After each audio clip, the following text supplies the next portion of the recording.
بسم الله الرحمن الرحیم. قدرمنو کتونکو زه باتور یوسفزی یو ځل بیا د رڼا د کور نه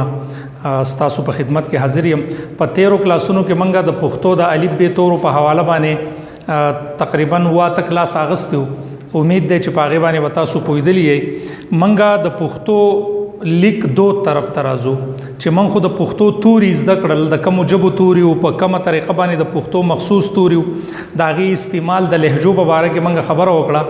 اوس د پښتو د لیکلو په حواله باندې برازو چې د املا د لیکلو څه فیصله شوی وي نو داغې نه مخکې به زه غواړم چې منګه د ژبې په حواله باندې یو څو خبرې وکړو. د ژبې منګه تعریف دا کو داغه پیژنګلو دا کو چې دا د انسان د جذبه یا چې الله تعالی کم خلق پیدا کړی دي داغه د جذباتو اظهار ته جبه وي چې داغه سرګندونه په کومه طریقه باندې کیږي نو هغه د جبه په ذریعہ باندې کیږي. بیا به منګه جبه چې کله منګه تقسیمو نو هغه منګه په څلورو حصو کې تقسیمو. یو خاموش جبه چې هغه منګ ته د رویې نه د انداز نه یا د رقص نه یا منګ داسې یو عمل کو او هغه د هغې دپاره د الفاظو ضرورت نه نو هغې ته منګه خاموشه ژبه وایو. دویمه کم برخه چې دا هغه ته منګه ګویا ژبه وایو چې دې ته د الفاظو ضرورتي دې ته د ټکو ضرورتي چې د ټکو په ذریعہ باندې د الفاظو په ذریعہ باندې هغه خپل خبره هغه خپل جذبات هغه خپل مقصد بل سړی ته د رسولو د پاره د هغې د پاره ژبه پکار ده نو هغې ته موږ ګویا ژبه وایو. دغه ګویا ژبه به بیا موږ تقسیمو. په دې پسې موږ د اشارې ژبه هم پیژنو چې په اشارو باندې خلک د خپل زړه خبره بل ته رسي. نو ګونګیان اکثر چې ګونګ سړی هغه په اشاره باندې باقاعده خپل خبره کوي په هغې باندې نور خلک پوهیږي دغې ته موږ د اشارې ژبه وایو. په څلورمه حصه کې موږ علامتي ژبه استعمالو چې موږ په مختلفو شکلونو باندې منګه د خپل خبره بل ته رسو. لکه مثال چرته اسکول دی او د اسکول یو نښه لګېدلی د هسپتال یو نښه لګېدلی د ټریفک دا کم مختلف نښې چې نو په هغې کې دا پته لګي چې د دې علامت نه اوس مقصد دا دی. بیا منګه کم وربل یا ګویا ژبه چې دا هغه منګه تقسیمو په دریو حصو کې. یو د ښي طرف نه چې منګه لیکو ګڅ طرف ته نو داغه دغه قسم چې دی لکه د عربي اردو فارسی پښتو هم پاغه کې دا چې موږ د خي طرف نه لیکل کو غڅ طرف ته پاغه پسې دویم کم قسم چې دی د غڅ طرف یا د کین طرف نه والا او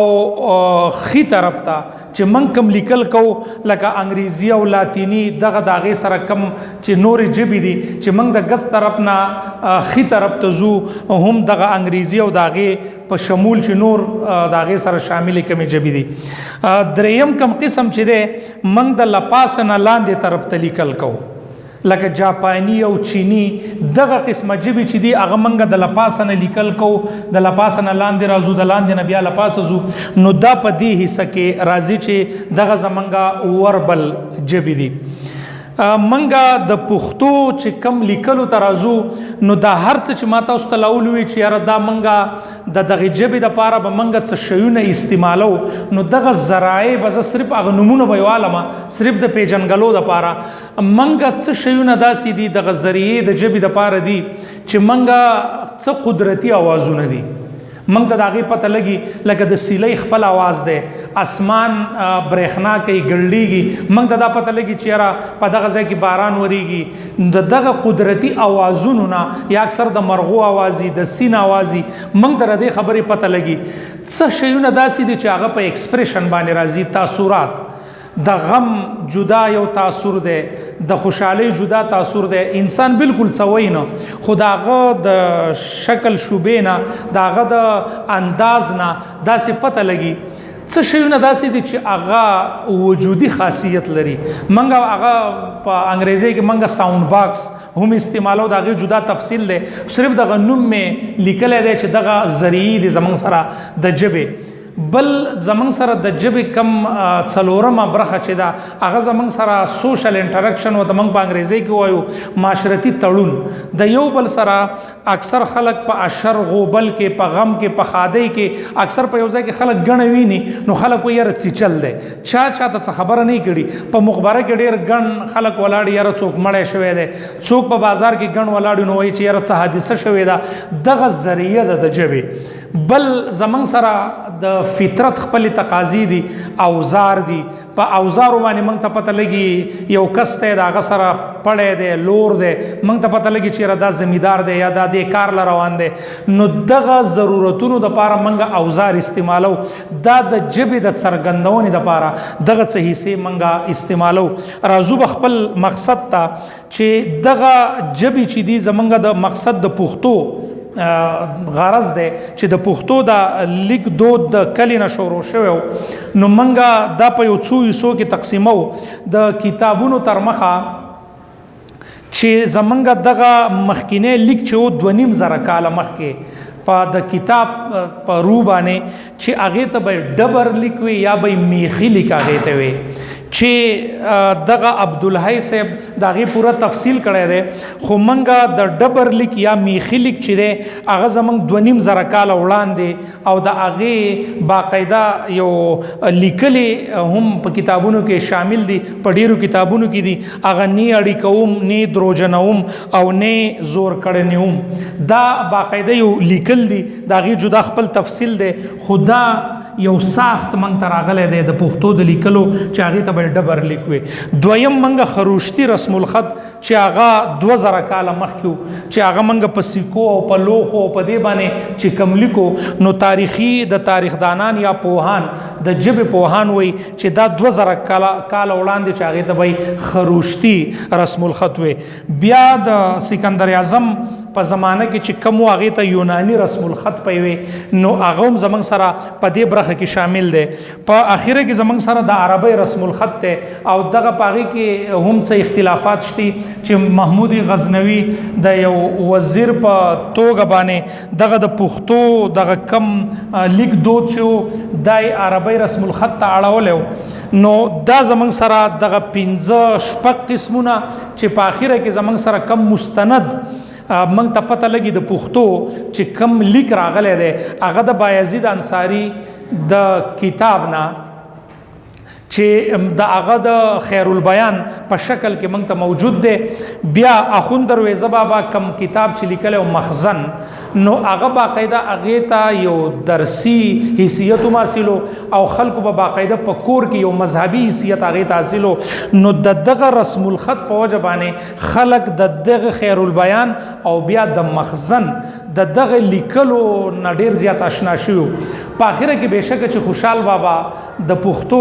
ډېر زیات کار کړی دی چې موږ د پښتو په تاریخ کې د پښتو د لیک دود یو عروج زمانه موږ هغې ته ویلی شو د کامیابۍ یو زمانه ویلی شو خو خوشحال بابا په هغې کې دونه نو کامیاب ځکه چې خلک د مخزن سره عادت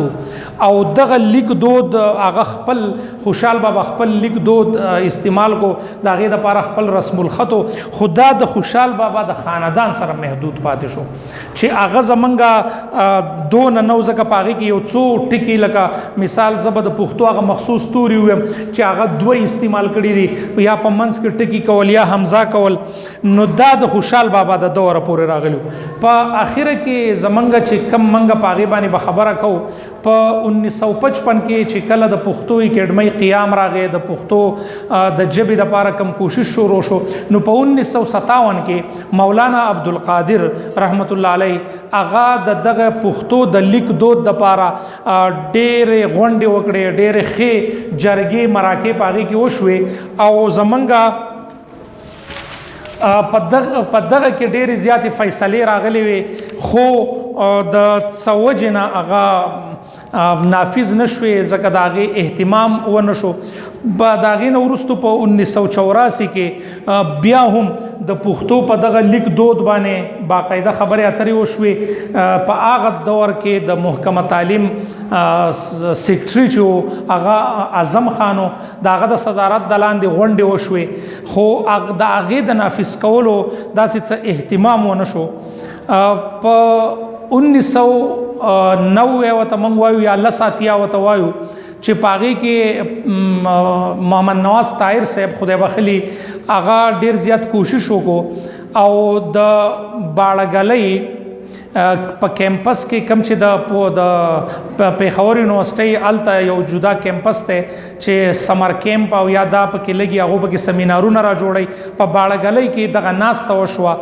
او دغه ناستې باقاعده فیصله وشوي چې د ډیر حد پورې د پښتو د لیک لوست یا د املا هغه مسلې د ډیر حد پورې حل شوي بهشکه چې پاغي کې وسوم مسلې شته او باقاعده د پښتو اکیډمي پاغي کې سیمینارونه کوي په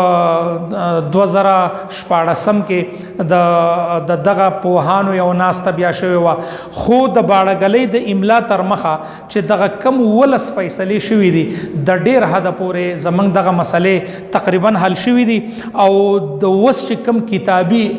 لیکل دي نو هغه هم زیات هم دغه باړګلۍ د املا په رو سره دي بهشکه چې زمنګا د افغانستان څو پوهان چې دی هغه پاغي کې مخالفت لري یا زمنګ د بر پښتونخوا چې کم پوهان دي هغه دغه لهجو په وجه باندې پاغي کې لګ ډیر مخالفت لري خدا ډیره ښه خبره ده چې دغه مخالفت چې دی هغه زمنګ پښتو ادب ته ډیره زیاته ګټه ورکړې ده که تاسو چرته وګورئ د بایزید انصاری او د اخوند درویزه بابا د دیو کم مخالفت شو د خیر البیان په مقابله کې مخزن راغلی دی یا د نورو کتابونه چې کم 15 شپږ کتابونه دي د خیر د بایزید انصاری داغه په مقابله کې اخوند درویزه بابا د پښتو ادب ته ډیر ښه کتابونه ورکړي دي نو وسوم د دې لیک دود یا د املا په صورت کې چې دا کم مخالفت ته نو دا من خطر اب طبيعي نو دغه د باړګلۍ دا کم ولس فیصله چې شوې دي پاغه باندې ان شاء الله منګه پر روان کلاس کې تفصیلی بحث کو یو فیصله به منګه ان شاء الله راوچتو او پاغه کې چې کم تفصیل دی هغه به منکو دا صرف دغه جبي تفصیلو چې ما دغه څونه کار پاغه کې شوې ده وسوم باقاعده سیمینارونه کیږي په مختلفو پوهنتونونو کې داغه ورکشاپونه دي سیمینارونه دي ناس ته پاغه کې کیږي داغه باقاعده خلک پاغه کې مقاله وړاندې کوي چې هغه زمونږ د پښتو په ادب کې د پښتو د لیک دود د پاره ډېر زیاته سودمنه خبره ده نو د دې نن کلاس کې من صرف د جبې نواله دغه باړګلۍ د املا پورې چې دا کم تفصیلو په دې کې ډېرې تفصیلی خبرې دي خو ما صرف د وخت د کمی د وجنه چې زمنګ په صرف نظرثانی وشي بیا به په دې کې ډېرې خبرې پاتې شوي او ضروری نه ده چې زه دې په دې کلاس کې ټولې خبرې راغونډې کم ځکه د هغې دپاره ډېر وخت غواړي نو صرف د زده کړې دپاره دونه ده چې د باړګلۍ چې کومه املا ده په 1900 او 1980 کې چې د هغې کومې فیصلې شوې وي انشاءالله په هغه 1900 فیصلو کې به منګه په یو فیصله باندې بیا تفصیلی بحث کو د هغې پورې ستاسو نه اجازت غواړم د لوی الله په امان